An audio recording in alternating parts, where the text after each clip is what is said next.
Good afternoon. George GCavaligos for HFT Bonds and Notes.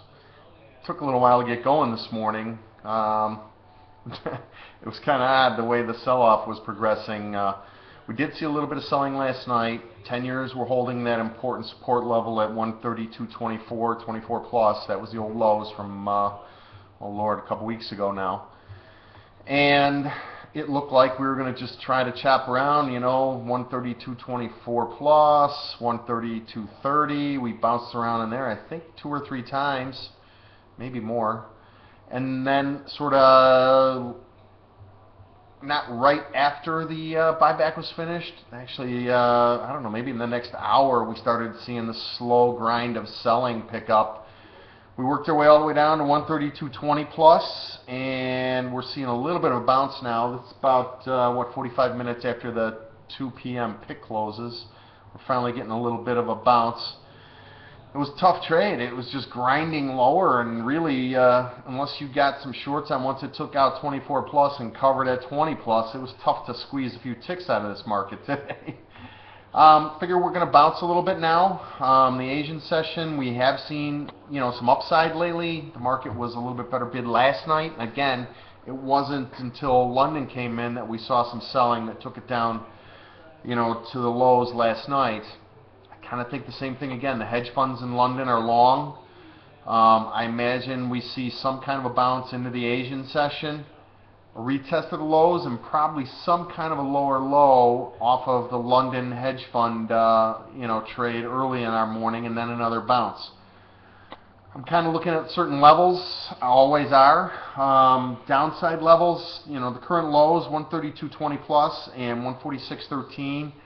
Kind of close, but not quite there in terms of major support levels and Elliott wave targets. I've got 146.04.05, big fib retracement, big 5 equals 1 target there. 132.19 on the 10-year is the 5th wave equal to the 1st wave of this little sell-off. I'm kind of looking at those levels.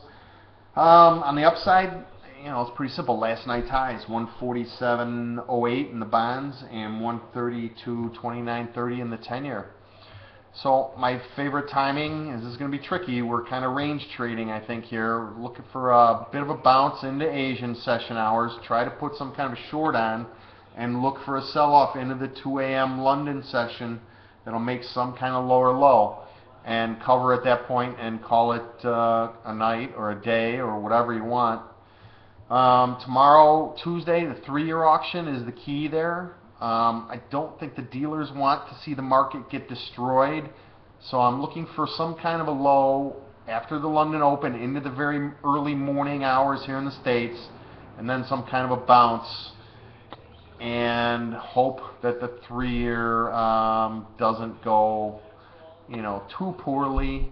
I don't think the dealers want to see a disaster on their hands. The volume today with London session out was half of recent averages.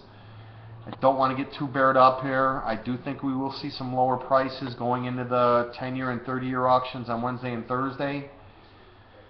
But we got to stay nimble here. I'm not looking at this as a new resumption of some kind of bearish trend. I think this is just a correction of the previous bullish move that we saw, where, what did we have, 5 or 6 weeks straight up basically without a corrective trade of any kind of meaningful move, of any kind of meaningful corrective trade. Sorry guys, I'm tired. Have a great night. We'll see you tomorrow.